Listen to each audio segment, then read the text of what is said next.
मित्रों, मैं doctor TP Tripathi, vastu ज्योतिष आचार्य, मछली शहर जौनपुर, यूपी, इंडिया से आपसे बात कर रहा हूं।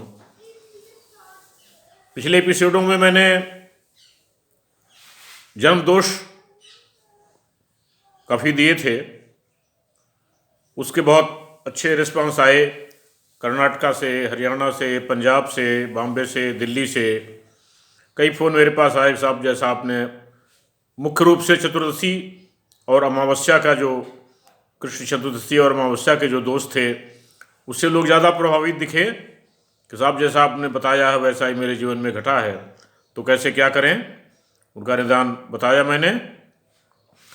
उसी सिलसिले में नीचगत चंद्रमा का बहुत गहरा दोष माना गया है। जैसा कि हम जानते हैं कि सृष्टि में हर चीज़ मूव कर रही है, हर चीज़ गति में है।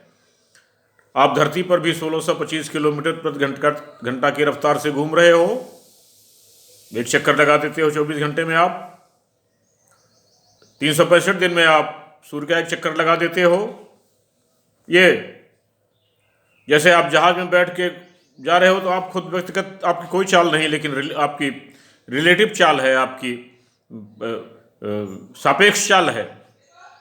जिस गति से जहाज घूम रही है, जिस गति से ट्रेन घूम रही है, और वही सृष्टि के क्षरण का कारण भी है। सृष्टि का क्षरण होता है जब आप गति करते हो तब। नीचगत चंद्रमा भी जब वृश्चिक राशि में जाएगा तो चंद्रमा नीच का हो जाता है। चंद्रमा का कारकत्व मातृ सुख, दूसरा कारकत्व पत्नी का सुख, और जनरल कारकत्व उसका है कि आपका जो ब्लड सर्कुलेशन है, माइंड की क्रिएटिविटी है, माइंड की थिंकिंग है, माइंड की इमेजिनेशन है, फेफड़ा है आपका। स्त्री के कुंडली में मेंस्ट्रुअल सिस्टम का कारक है वो। तो चंद्रमा अगर आपका नीच का होगा तो ये सब कारकत्व में आपको बहुत दिक्कत आ सकती है, जीवन में आपको बहुत परेशानी आ सकती है। चंद्रमा दूसरा दर्जा है, सूर्य राजा है, चंद्रमा रानी है। चंद्र का दोष गहरा दोष माना गया है, बहुत परेशानी करता है। ये क्षीण चंद्रमा भी हो तो जीवन में बड़े उतार चढ़ाव, तुनक मिजाजी, जमकर काम करने की आदत में कमी, कभी लक्ष्यहीनता, अनावश्यक आक्रामकता, ये सब पाई गई है। इस दोषों को दूर करने के विशेष उपाय नीचगत चंद्रमा, यद्यपि भगवान शिव की उपासना इनके रामबाण बताई गई है।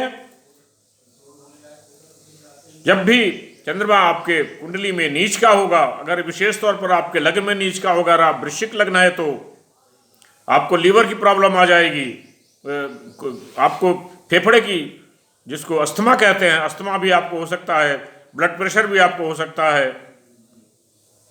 आप इस जीवन में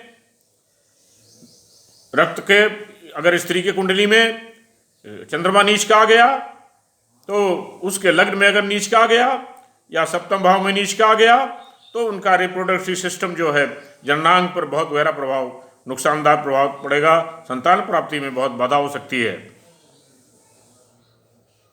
तो इसके लिए शांति, नीचगत चंद्र की शांति बहुत ही आवश्यक है। जिस भाव में चंद्रमा होगा और भी अदरवाइज वहां के भाव के भी नुकसान होंगे। चंद्रमा का जनरल कारकत्व तो आपका नुकसान करेगा ही, इसलिए आप इसकी शांति अवश्य ही करा दें, जिससे कि आपको जीवन में परेशानी न हो। इसकी शांति के लिए रोजाना नहा धोकर शिव संकल्प सूक्त का कम से कम पहला मंत्र जरूर बोलें, और फिर शिव नमस्कार, यजुर्वेद मंत्रों का यह पाठ जो मैं बता रहा हूं, और फिर श्री सूक्त पढ़ें। श्री सूक्त मार्केट में मिल जाते हैं, लक्ष्मी का है ये। इजाज गुरुदो दूर मुदयित दैवम दतु तदु सुप्तस्य तथवेति दुरंगमम ज्योतिषाम ज्योतिरेकम तन्मे मनः शिव संकल्प मस्तु। ये मंत्र बोलें। इस मंत्र बोलने के बाद शिव मंत्र का पाठ करें। ओम सद्धोजातम प्रपद्यामि सद्धोजाताय वै नमो नमः। भवे भवेतानि भवे भवोद्भवाम नमः।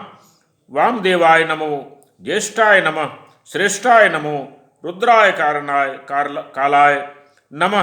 काल विकरणाय नमः वाल विकरणाय नमो शिवाय बलाय नमो वल प्रथमनाय नमः। सर्वभूत मनाय नमो मनोन्मानाय नमः। ये आदि मंत्रों का पाठ करें। उसके बाद आप श्री सूक्त का पाठ करें। हिरण्यवर्णवा हरणिम सुवर्ण रजसराम चंद्राम हिरण्मयी लक्ष्मी जातवेदो माँ आवह ताम माँ आवह जातवेदो लक्ष्मी मनपगामिनीम यश्याम हिरण्मयी विदेयम गामश्य पुरुषाहम। ये पूरा श्री सूक्त का पाठ करें। शिव मंत्र के पढ़ने के बाद यजुर्वेद का मंत्र है ये। इसके बाद आहुति दें और संभव हो तो थोड़ा सा आप ये हवन भी करें, जिससे कि आपको ये जो चंद्रमा का कुफल है, नीचगन चंद्रमा का जो कुफल है वो कम हो जाए और आपका जीवन सुखमय हो जाए। नीचगन चंद्रमा बहुत ही तकलीफ दे होता है, बहुत परेशान करता है जीवन में। आपके विचार अस्थिर हो जाते हैं, आप कुछ सोच नहीं पाते, निर्णय नहीं ले पाते। शारीरिक बीमारियां जो होती हैं वो अलग है। इस पे खास तौर से अस्थमा की बीमारी ऐसे लोगों को हो जाती है जिनका चंद्रमा नीच का होता है या चंद्रमा कमजोर है। ऐसे लोग ब्लड प्रेशर की बीमारी इनको हो सकती है। पूरा ब्लड सिस्टम का कारक है चंद्रमा। स्त्री की कुंडली में पूरा मेंस्ट्रुअल सिस्टम का कारक है। चंद्रमा नीच का होगा तो संतान प्राप्ति में बहुत बाधाएं आएंगी, बहुत परेशानी होगी।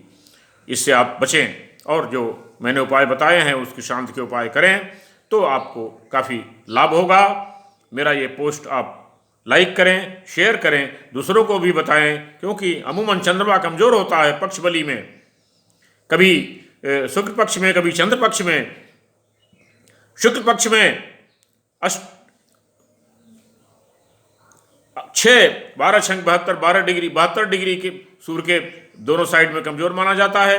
तो शुक्ल पक्ष में 6 के बाद तब जाके चंद्रमा थोड़ा मजबूत होने लगता है, और कृष्ण पक्ष में 8 के बाद चंद्रमा कमजोर होने लगता है।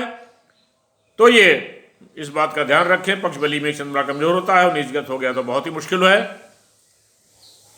इसका उपाय करें, जैसा मैंने उपाय बताया है वो करें, लोगों को भी बताएं, जिससे कि आप अपने रिश्तेदारों को, अपने मित्रों को बताएं। नीचगत चंद्रमा हो तो आप उसकी शांति कराएं, आपको पुण्य मिलेगा, आप अपने जीवन में सुख शांति पाएंगे। मेरा ये पोस्ट आपको पसंद आया तो लाइक करें, शेयर करें। मेरा नंबर है 9451033559।